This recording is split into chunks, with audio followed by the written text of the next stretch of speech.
Hello and welcome back to another video. In this problem, we're looking at a granite block in the shape of a right rectangular prism, and it has dimensions 30 centimeters by 40 centimeters by 50 centimeters.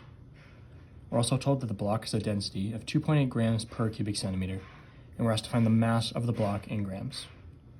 So the first thing we're going to have to do is we're going to have to find the volume.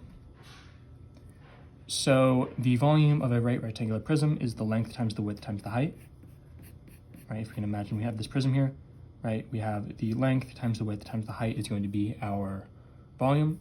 And here we know that we have dimensions 30 by 40 by 50, right? And if we have length times width times height, it doesn't matter which one's the length, right? If the length is 30 or the length is 40 and the other ones are 40 and 30, whatever.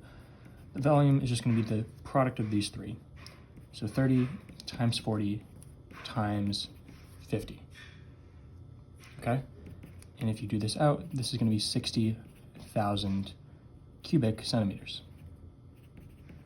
And we're told that the density is 2.8 grams per 1 cubic centimeter, right? We're told that this is the density. So we multiply this rate by our volume, 60,000 cubic centimeters. Then the centimeters cubed unit drops out.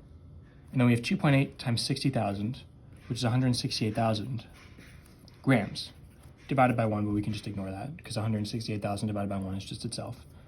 So what we've done with this conversion is we've turned our volume into our mass, and 168,000 grams, or D, is going to be your final answer. As always, thank you for liking and subscribing, and I'll see you in the next video.